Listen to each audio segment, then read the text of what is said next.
Thanks you haven't in been this allowed. cabinet.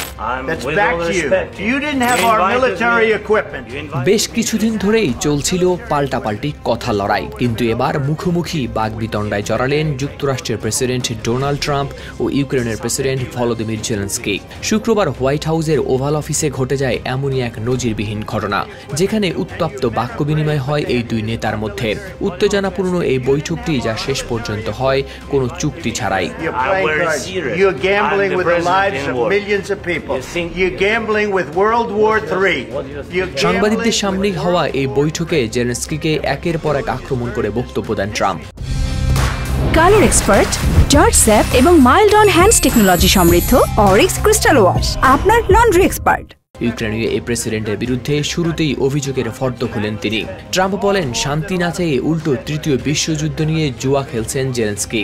এদিকে যুদ্ধের ময়দানে নাকানি চুপানি খেয়ে দীর্ঘদিনের মিত্র যুক্তরাষ্ট্রের কাছে সাহায্যের আশায় গিয়ে উল্টো রীতিমতো অপদস্থ হলেন ইউক্রেনীয় এই প্রেসিডেন্ট। বৈঠকে ট্রাম্প আরও উল্লেখ করেন, ইউক্রেনের জনগণ অত্যন্ত সাহসী, কিন্তু জেলেনস্কিকে হয় রাশিয়ার সঙ্গে একটি চুক্তি করতে হবে, নয়তো যুক্তরাষ্ট্র তাদের সমর্থন প্রত্যাহার করবে। তিনি স্পষ্টভাবে জানান, যদি যুক্তরাষ্ট্র সমর্থন না দেয় তাহলে ইউক্রেনকে একাই লড়তে হবে।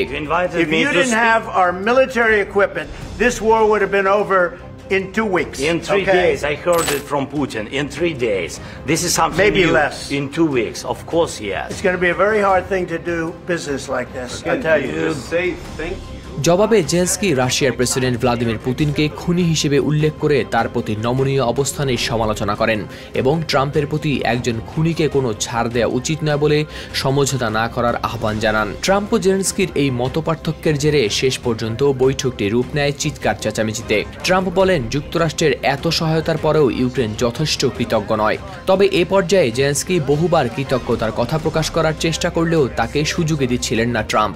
উল্টো তিনি দাবি করেন, জেলেনস্কি যুদ্ধে হেরে যাচ্ছেন, মানুষ মারা যাচ্ছে, সেনার সংখ্যাও কমছে। তিনি বলেন, জেলেনস্কির হাতে কোনো বিকল্প নেই এবং যুক্তরাষ্ট্রের সঙ্গে চুক্তি হলে তিনি ভালো অবস্থানে থাকবেন। Mr. President, with respect, I think it's disrespectful for you to come into the Oval Office and try to litigate this in front of the American media.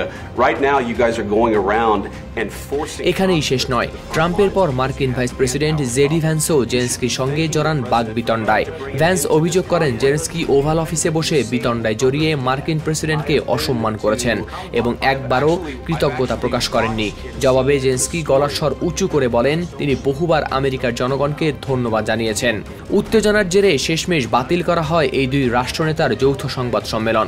ইউক্রেনের খনিজ সম্পদ নিয়ে একটি চুক্তি সই করার কথা থাকলেও হয়নি তা, বরং তিক্ত অভিজ্ঞতা নিয়ে কিছুক্ষণ পর জেলেনস্কিকে দেখা যায় হোয়াইট হাউস থেকে বেরিয়ে যেতে। হাওলাদার শামীম, RTV।